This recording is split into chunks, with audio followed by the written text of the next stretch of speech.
세상 얌전하고 요조숙녀인 화실댁이 시집인 권대감 댁에서 쫓겨났다.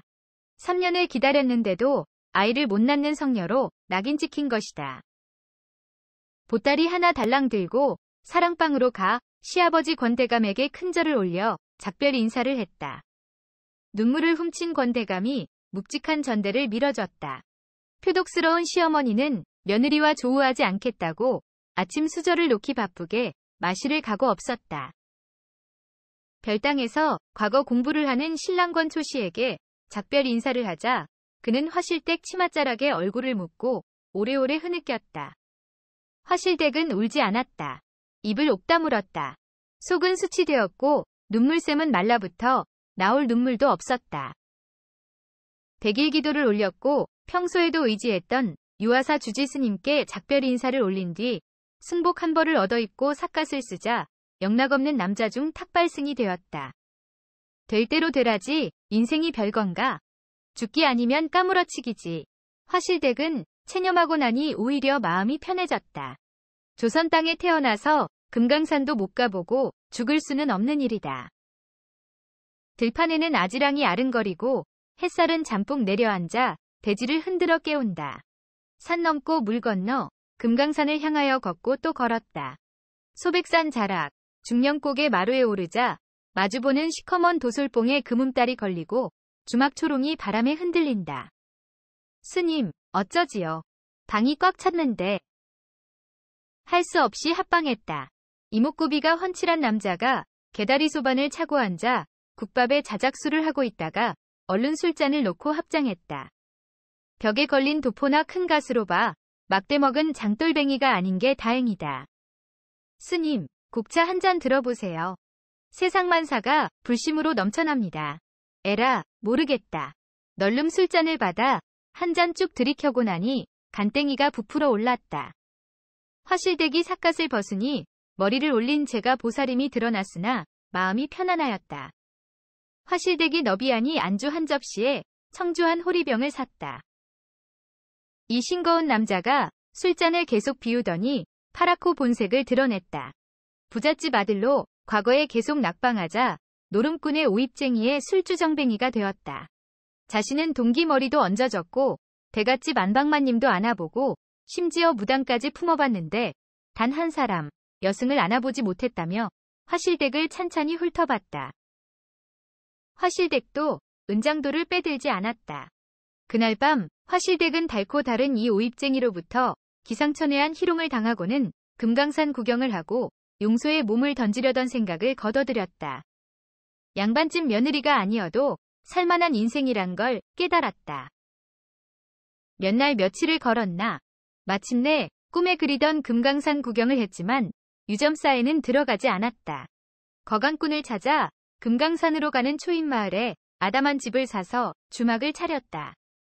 선비도 안방으로 끌어들이고 한량도 땡추도 신만이도 끌어들여 온갖 남자 맛을 다 봤다. 몇 달이 지났는데 몸에서 이상한 조짐이 드러났다. 헛구역질이 나고 유자가 먹고 싶어졌다. 그럴 턱이 없지. 나는 성녀야, 성녀. 저작거리 의원을 찾아갔더니 청천벽력 회임을 했다는 것이다. 그날 밤 화실댁은 한숨도 잘 수 없었다. 이게 도대체 어떻게 된 일인가? 가을에 화실댁은 달덩이 같은 아들을 낳았다. 어느 날 저녁에 아들의 아비인 파라코가 두루마기 자락을 펄럭이고 뿔에 양반 기침을 어험어험 내던지며 마당에 들어섰다. 참모할매가 업고 있던 달덩이를 쑥 뽑아서 번쩍 치켜 올렸다가 가슴에 품어 안았다. 그날 밤도 요란하게 보내고는 아침 수저를 놓자 파라코는 바람처럼 횡하니 사라졌다. 기둥서방처럼 주막에 눌러앉아 헛기침이나 하면 어쩌나 걱정했던 게 좀 미안했다.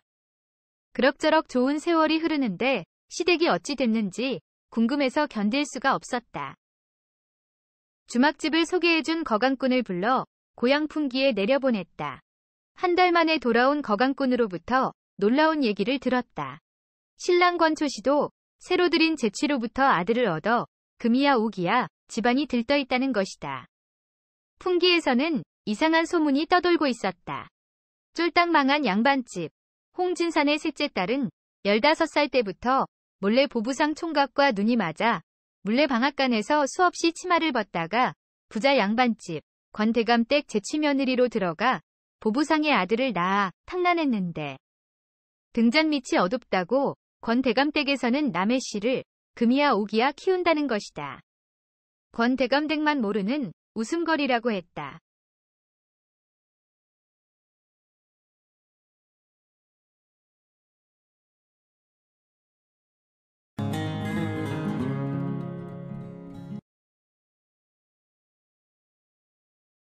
종로에서 가장 큰 원앙포목점의 곽첨지는 악덕상인이다. 촌사람이 오면 물건값을 속이고 바가지를 왕창 씌운다. 조강지처를 쫓아낸 후 첩을 둘이나 두고 화류계 출신 첫째 첩에겐 기생집을 차려줬고 둘째 첩에겐 돈놀이를 시켰다. 어느 날 어수룩한 촌사람이 머슴을 데리고 포목점에 들어왔다. 곽첨지는 육감적으로 봉 하나가 걸려들었다고 쾌재를 부르며 친절하게 손님을 맞았다. 촌사람은 맏딸 시집 보낼 혼숫감이라며 옷감과 이불감을 산더미처럼 골랐다. 곽첨지는 흘끔 촌사람을 보며 목록을 쓰고 주파나를 튕겨나갔다. 전부 430냥입니다요. 이문은 하나도 안 남겼습니다요. 끝다리는 떼버립시다. 내후년에 둘째 치울 때는 애누리 한 푼 안 하리다. 이렇게 팔면 미치는 장사인데. 곽첨지는 짐짓 인상을 쓰면서 400냥의 합의를 받다. 포목점 시동들이 보따리를 꾸리는데 촌사람 왈 돈을 제법 가지고 나왔는데 폐물 장만하느라 다 써버렸으니 조금만 기다리시오. 하고는 데리고 온 머슴에게 만서가 얼른 집에 가서 집사람에게 400냥만 받아 오너라 하고 명했다. 그러자 총각 머슴은 나으리 그래도 한두 자 적어주시지요. 라며 머리를 극적였다. 촌사람은 혀를 찼다. 내 놈이 집사람에게 신용을 단단히 잃은 모양이구나. 그 모양새에 눈치 빠른 곽첨지는 확실하게 하는 게 좋지요. 라며 지필묵을 꺼내왔다. 촌사람이 소매를 걷자 오른손에는 붕대가 칭칭 감겨 있었다.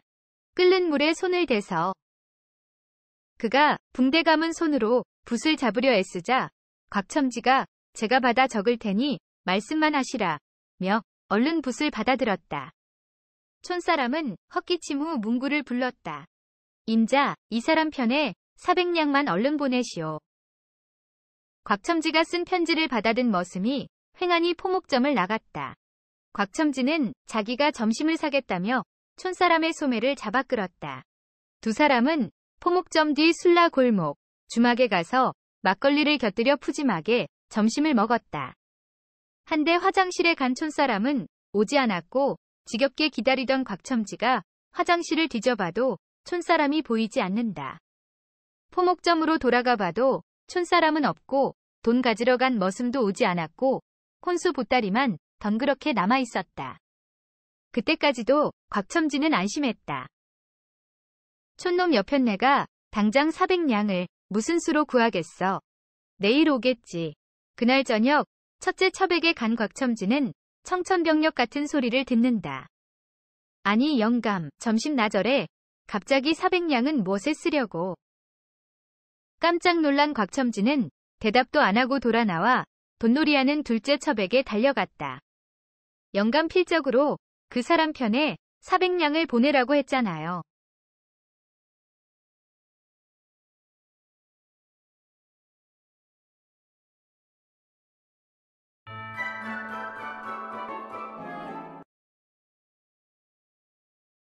영월장이 파장할 적에 동강 나루터에 늘어선 황포도배들도 고래고래 외치던 호객을 멈추고 닻을 올리기 시작했다.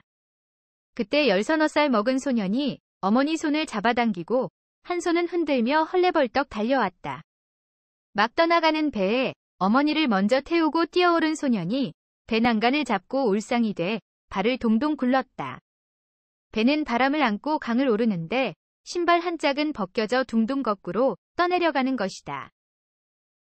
바로 그때 나루터에서 집신장수 소년이 옷을 입은 채 물속으로 뛰어들어 헤엄쳐 신발 한 짝을 건져내 배를 따라 달려갔지만 역부족. 배는 더 멀어져 갔다. 집신장수 소년이 배를 향해 신발을 던졌지만 배전에 못 미쳐 다시 강에 떨어졌다. 배난간에 매달려 탄식을 하던 어머니와 아들. 그때 아들이 갑자기 신고 있던 신발 한 짝을 벗어 강변으로 던지는 것이 아닌가. 황포도배가 멀어져가고 어머니와 아들은 배전에서 손을 흔들었다. 13살 집신장수 소년, 천석의 가슴이 방망이질을 했다. 강물에 떠내려가던 신발 한 짝을 다시 건져내고 배전에서 그 소년이 던진 나머지 한 짝을 가지런히 놓으니 한 켤레가 되었는데 그것은 가죽신이었다. 천석이는 가죽신을 깨끗하게 닦아 선반 위에 얹어두고 하루에도 몇 번씩 수시로 내려 이리 보고 저리 보며 어루만졌다. 가끔씩 신발을 신고 뚜벅뚜벅 방과 마루를 돌아다녔다. 장날이 되면 아버지가 삼아놓은 집신 꾸러미를 메고 영월로 나가 동강 나루터에 좌판을 벌이는 것은 천석이다. 그날은 가죽신을 들고 나가 집신 팔 생각은 않고 배에서 내리는 손님들만 쳐다봤지만 그 소녀는 두 번 다시 볼 수 없었다. 몸이 성치 않은 어머니가 영산제날 노불사에 갈 때 천석이가 부축해서 동행했다. 천석이는 처음으로 가죽신을 신고 갔다. 세상 사람 모두가 자기만 쳐다보는 것 같았다. 그런데 법당에서 어머니 옆에 앉아 두어식경제를 지내고 나왔더니 가죽신이 없어졌다. 천석이 악을 쓰며 쥐어짜내는 울음소리가 산골을 찢었다. 집으로 돌아온 천석이 실성한 것처럼 멍하니 그날 밤을 새우고 이튿날 영월로 나갔다가 저녁나절 돌아와 아버지, 나 집신일 하지 않을래요. 갓바치를 할래요. 라고 말했다. 긴 한숨을 쉰 아버지가 고개를 끄덕였다. 천석은 갓바치 집에서 먹고 자며 세경도 한 푼 받지 않고 자비를 하다 1년이 지나자 가죽 무두질부터 배우기 시작했다. 부지런하고 손재주 있고 성실한 천석이는 3년이 지나자 가죽을 헝겊 다루듯 했다. 천석이가 처음으로 손수 만든 신발은 잃어버린 그 신발이다. 꿈에도 잊을 수 없는 잃어버린 그 가죽신은 태어나 처음으로 천석이 가슴을 뭉클하게 한 감동이자 마음속의 반려자이며 열정을 뜨겁게 달구는 불꽃이다. 천석이 18살 때 갓바치 맏딸과 혼례를 올리고 세간 나는 김에 한양으로 올라갔다. 왕십리의 둥지를 튼 천석인의 가죽신은 장안의 명물이 되었다. 생가죽을 기름에 튀겨 여러 겹을 붙이고 바닥에는 황동징을 박은 유해에 비싼 값을 매겨도 항상 주문이 서너 달이나 밀렸다. 집신 삼던 부모님도 불러올려 아담한 기와집에 모셨다. 아들도 얻고 돈도 많이 벌었지만 천석의 가슴 한구석이 비는 것은 그 옛적, 그 가죽신을 던지고 손을 흔들던 그 소년이었다. 갓바치의 꿈을 꾸게 한 그 소년이 보고 싶었다. 천석이는 단보찜 달랑 메고 10여 년 만에 고향으로 내려갔다. 동강 나루터에 발을 디디니 가슴이 터질 것만 같았다. 동강을 거슬러 오르는 황포도배를 타고 나루터마다 내려서 10여 년 전 가죽신 신었던 소년을 수소문했지만 한양에서 김서방 찾기였다. 새 밑에 칼바람에 옷깃을 여미며 동강 나루터에서 하선해 씁쓸한 발걸음으로 주막에 들어갔다. 새 밑에 주막은 횡댕그렁했다. 새 밑에 오가는 객들이 없어 객방을 데워놓지도 않았는지 이제야 사동이 군부를 지피고 있었다. 손님 하나가 객방이 데워지기를 기다려 안방에서 주모와 단출한 개다리 술상을 놓고 대작하고 있는 중에 천석이도 합석을 하게 되었다. 미리 와 있던 그 손님은 인두 환쟁이었다. 새하얀 오동나무 판자에다 불에 달궈진 인두로 판자를 태워서 그림을 그리고 휴호를 새겼다. 술잔이 몇 순배 돌아가자 주모가 새 밑에 주막에 드는 사람은 사연이 많은 법이요. 살아온 곡절이나 풀어보시오. 인두 환쟁이가 먼저 입을 열었다. 선친께서 3년이나 병석에 계시다. 이승을 하직하신 후에도 살림이 탄탄해 가죽신을 신고 다녔는데 장사하는 외삼촌 보증을 서졌다가 그때 천석이 갑자기 환쟁이 말을 끊고 말했다. 동강 나루터에서 떠나는 황포도배에 급히 오르다가 가죽신 한 짝을 강에 빠뜨렸지요. 제가 강물에 뛰어들어가 환쟁이 눈이 왕방울만 해졌다. 환쟁이와 갓바치 천석이는 서로 부둥켜 안았다.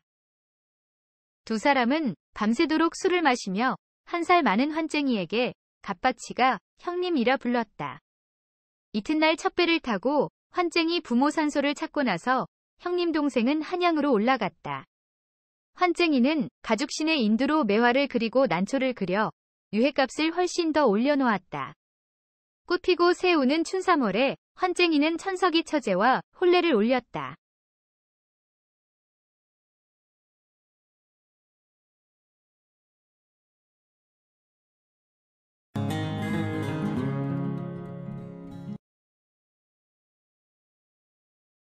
인동 선비 조양래는 점을 잘 쳐서 기이한 증언이 많았다. 한 번은 같은 고향의 한 무인이 과거를 보러 가기 전에 찾아와 기륭을 물었다. 조양래가 점을 치고는 혀를 차면서 말했다. 자네는 이번 걸음에 호랑이에게 물릴 걸세. 그러나 과거에는 합격하겠네. 죽고서도 과거에 합격한다니 세상에 이런 일이 있을 수 있을까? 이어 점사를 짓기를 산길에 달이 밝은데 호랑이가 가히 두렵구나 했다. 무인이 이를 듣고 매우 두려워져 과거를 보지 않으려 했다. 조양래가 말했다. 과거에 합격한다는 건 의심의 여지가 없으니 일단 출발해보게나. 호랑이가 자네를 물려하면 피하기 어려우니 비록 집에 머문다 하더라도 어찌 모면할 수 있겠는가? 무인도 그 말이 맞다고 생각해서 마침내 출발했다. 이틀을 가니 사람이 없는 곳에 이르렀다. 마침 해도 지고 달이 떴는데 호련 뒤를 따라오던 한 도적이 갑자기 앞으로 나타나 말 위에서 무인을 끌어내렸다. 도적은 무인의 목을 조르고 가슴을 밟고서 칼을 꺼내 무인에게 겨누었다. 무인이 말했다. 네가 바라는 것은 재물이다. 나의 행장과 옷, 말을 너에게 다 줄 테니 꼭 나를 죽일 필요까지 있느냐? 내가 네 부모의 원수도 아닌데 어찌 이렇게까지 하느냐? 도적이 말했다. 내가 왜 너의 재산을 노리겠느냐? 네가 우리 부모의 원수가 아니라면 내가 어찌 이런 행동을 하겠느냐? 무인이 말했다. 나는 평생 사람을 죽인 적이 없는데 너와 원수가 될 리 있겠느냐? 도적이 말했다. 다시 잘 생각해봐라. 무인이 말했다. 어릴 때 어느 여종에게 화가 나서 몽둥이질을 했는데 여종이 갑자기 죽었지. 그것 말고는 나 때문에 죽은 사람이 없다. 도적이 말했다. 내가 바로 그 여종의 아들이다. 어머니가 돌아가신 뒤로 나는 남의 수양아들이 되어 이렇게 장성했다. 내 하루도 너를 잊어본 적이 없다. 너는 비록 내가 살아있다는 걸 몰랐겠지만 나는 틈을 노린 지 오래되었다. 오늘 다행히도 여기서 너를 만났으니 내 어찌 너를 내버려 두겠느냐? 무인이 말했다. 그렇다면 너 하고 싶은 대로 하거라. 도적이 이를 갈며 한참을 있다가 칼을 내던지고 땅에 엎드려 말했다. 오늘 이렇게 원을 풀게 되었습니다. 주인님께서는 가셔도 좋습니다. 무인이 말했다. 나를 원수로 삼아놓고 왜 죽이지 않느냐? 도적이 말했다. 제가 들으니 주인님께서 비록 제 어머니를 죽이기는 했지만 곧 후회하고 해마다 돌아가신 날에 제수를 마련하고 제사를 지낸다 했습니다. 이 은혜 역시 잊을 수 없습니다. 주인이 종을 죽였는데 종이 어찌 감히 보복할 수 있겠습니까마는 원한이 마음에 맺혀 있어 한번 씻으리라고 생각했습니다. 오늘 주인님의 목을 조르고 칼을 겨누었으니 비록 해치지는 못했지만 뜻은 조금이나마 풀었습니다. 종으로서 주인을 능멸함이 이 지경에 이르렀으니 그 죄 용서받기 어렵습니다. 소인은 이제 주인님 앞에서 죽겠습니다. 무인이 말했다. 너는 진정한 의사로다. 어찌 죽는단 말이냐? 나와 함께 한양으로 올라가자꾸나. 내 마땅히 너를 잘 봐줄 것인즉 어찌 이 일을 다시 떠올리겠는가? 그러고는 도적의 이름을 물으니 그가 이렇게 대답했다. 소인의 이름은 호랑입니다. 주인의 목을 조른 놈이 어찌 다시 그분의 종이 될 수 있겠습니까? 호랑이 갑자기 칼을 꺼내 자결하고 땅에 쓰러졌다. 무인은 크게 놀랐다. 자기도 모르게 눈물이 펑펑 쏟아졌다. 가까운 마을로 가서 그 사연을 이야기하니 마을 사람들이 모두 놀라 힘을 합해 시신을 거두어 묻어주었다.